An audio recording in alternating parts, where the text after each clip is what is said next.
او هغه آیت یاد ساتئ الله سبحانه وتعالی د جنتیانو باز کړی دی او د جهنمیانو په سورة المدثر کې الله وی جنتیان به تپوسونه کوي فی جنات یتساءلون تپوسونه به کوي د چانه عن المجرمین د مجرمانو نه مجرمان یعنی جهنمیان دو به تپوس کوي د جهنمیانو نه ما سلککم فی سقر څه وجه ده چې الله تاسو د ګرم اور ته ورګزار کړي دا تپوس د جنتیانو د جهنمیانو دی اولنی هغوی ډېر اسباب ذکر کړي دي اولنی وجه دا ذکر کړې ده قالوا لم نک من المصلین وی موږ مونځ نه کوو دا اولنی وجه جهنمیان ذکر کوي وی موږ د جهنم ته دې دپاره راغلي یو چې موږ به مونځ نه کوو حدیث د عمران بن الحسین رضی الله عنهما هغوی په ما باندې د بواسیرو بیماري راغلې وه نو زه د پیغمبر صلی الله علیه وسلم خوا درغلم ما ورته چې یا رسول الله په ما باندې بواسیرو بیماري ده مانځه غم و د هغوی سره د مانځه الله اکبر لکه پیغمبر صلی الله علیه وسلم چې کله دجال ذکر کو که نه وی یو ورځ به کالي بیا به میاشي بیا به هفتې او بیا به نور ټولې ورځې زموږ د ورځو په شان اولنی سوال صحابه کرامو دا وکړو وی یا رسول الله د مانځه سره به څه کوو یعنی دوی غم د مانځه سره دی دا اوس که موږ ته ویل نو دا څنګه ورځ یو کال شوه او دا څنګه جو نه الله په هر څه باندې قادر دی کولی شي دې باندې خو زموږ ایمان دی خو سوال دا دی یا رسول الله د مانځه سره به څه کوو دا یو کال ورځ چې دی دې که به د مانځه څه کوو د هغوی سره دا غم و عمران رضی الله عنه دی راغلی دې دپاره دی یا رسول الله بواسیرو بیماري ده دې څه رخصت نه غواړي چې لمونځ پرېږدي خو یا رسول الله طریقه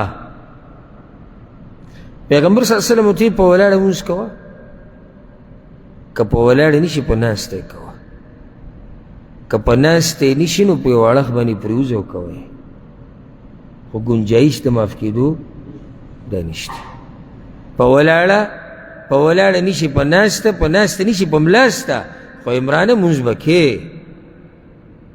دا پکې نشته چې زه پروت وم په کټ کې او جی زما جو لږ ټیکهدار بس پکې ټیکهدار یادوي او بس دکان او کپیل او کمپنۍ یادوي نو زما ته پته نشي چې دا عذرونه به د دوی په نیز د دوی په ذهن کې به دی چې الله به یې ومني د مانځه اهتمام کله چې قرآن کې داسې راشي که نه اقامت الصلاة د مانځه قایمول د مانځه قایمول څه ته وایي په خپل وخت باندې کول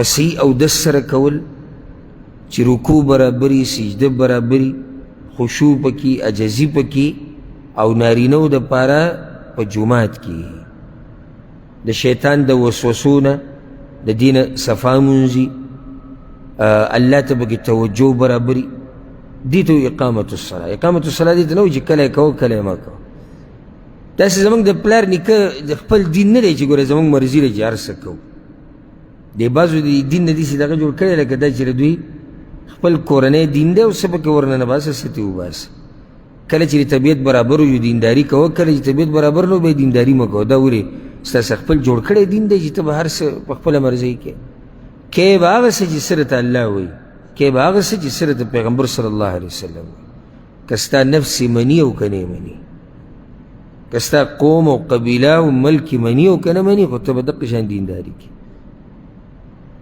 یو کتاب دی درر الاقوال من افواه الرجال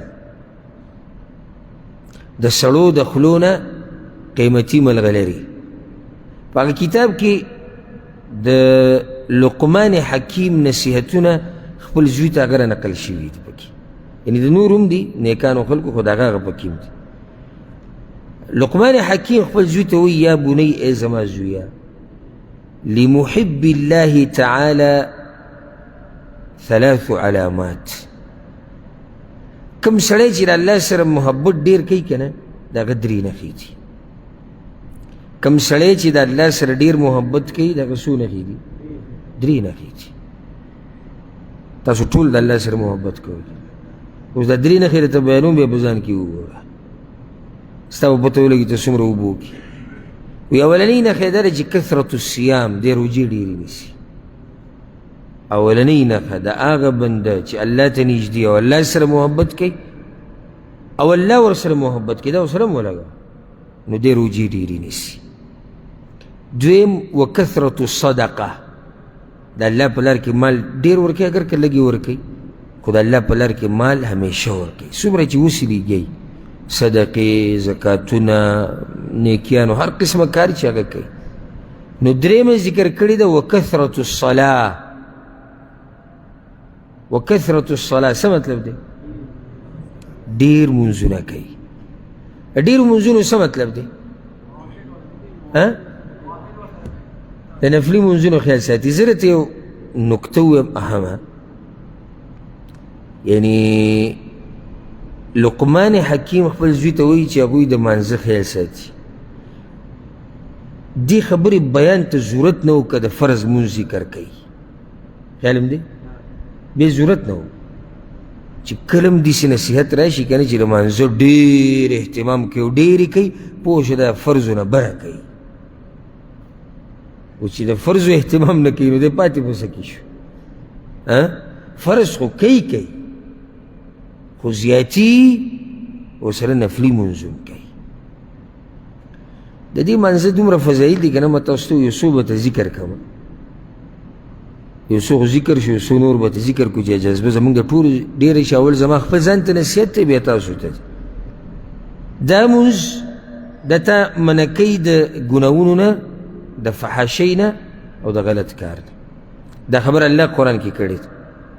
الله وایي وأقم الصلاة إن الصلاة تنهى عن الفحشاء والمنكر.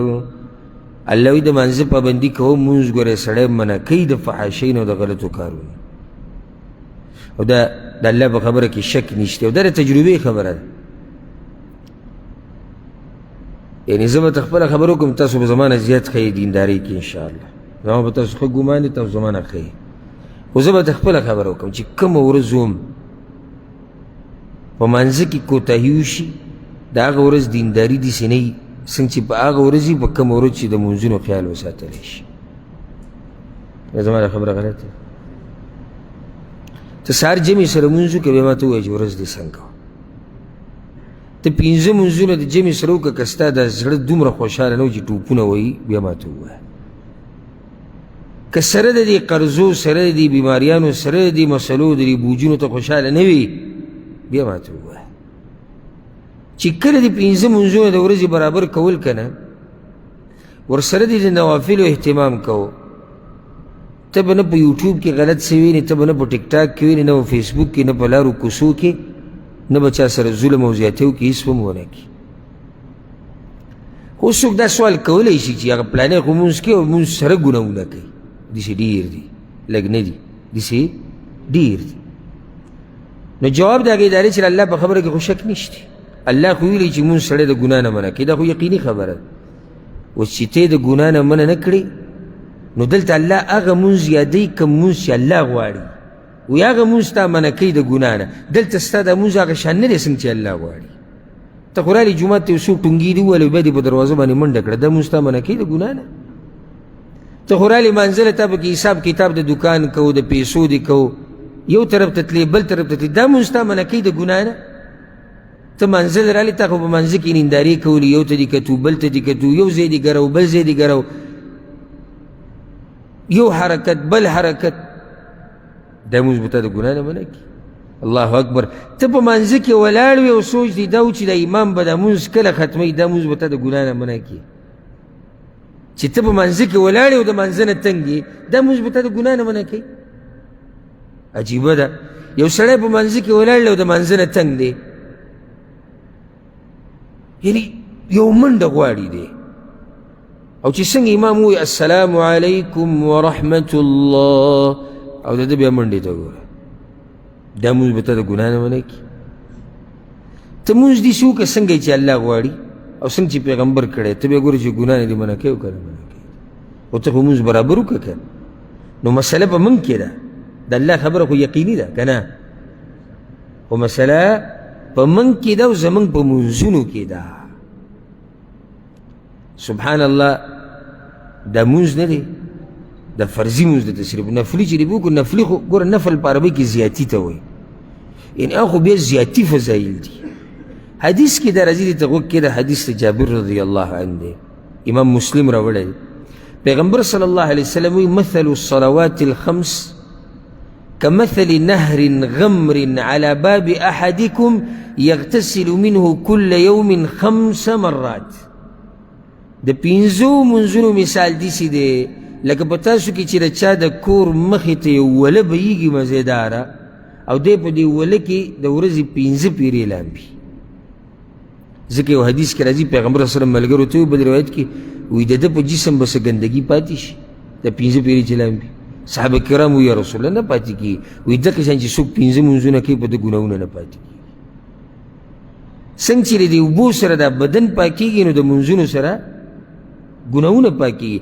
بل حدیث واورده په صحیح مسلم کې د ابو هريره رضی الله عنه روایت ته پیغمبر صلی الله علیه وسلم وی الصلوات الخمس والجمعة إلى الجمعة ورمضان إلى رمضان مكفرات ما بينهن إذا اجتنبت الكبائر. دا 5 منځونه نه دي، د یو منځ نه د بل وخته پورې دی، بل نه د بله پورې. دغه شان بیا جمعه د جمعې پورې، یعنې جمعې د منځه نه واله د بلې جمعې پورې چې دا وکړي، او د رمضان د میاشت نه واله بل روان کال کې رمضان میاشته پورې په دې منځ کې چې څومره واړه ګناهونه دي هغه دې د لاسه بخښلی کېږي. شرط بیان کړی اذا اجتنبت الکبائر چې د غټو ګناهونه ځان وساتلی شي، یعنې په دې سره کوم ګناهونه معاف کېږي؟ واړه ګناهونه. ته چې اوس ګوره سبحان الله انسان کمزور دی، ګناهونه دې کېږي. تا سحر مونځ وکړو، سحر مونځ چې کله ته وکړو او د هغه ماسپښینه پورې ډېر وخت او تا نه د الله یو نافرماني وشو، ماسپښین منځه ته راشه رب العالمین به تا ګناه وبخي. مازدیګر له راشه الله به ته ګناهونه وبخي، ماښام له راشي به الله ګناهونه وبخي، ماسخوتن له راشه الله ته ګناهونه وبخي. ټوله ورځ به صفا سوتره ګرځي لکه څنګه چې هغه سړی په وله کې د ورځې 5 پیرې لامبي.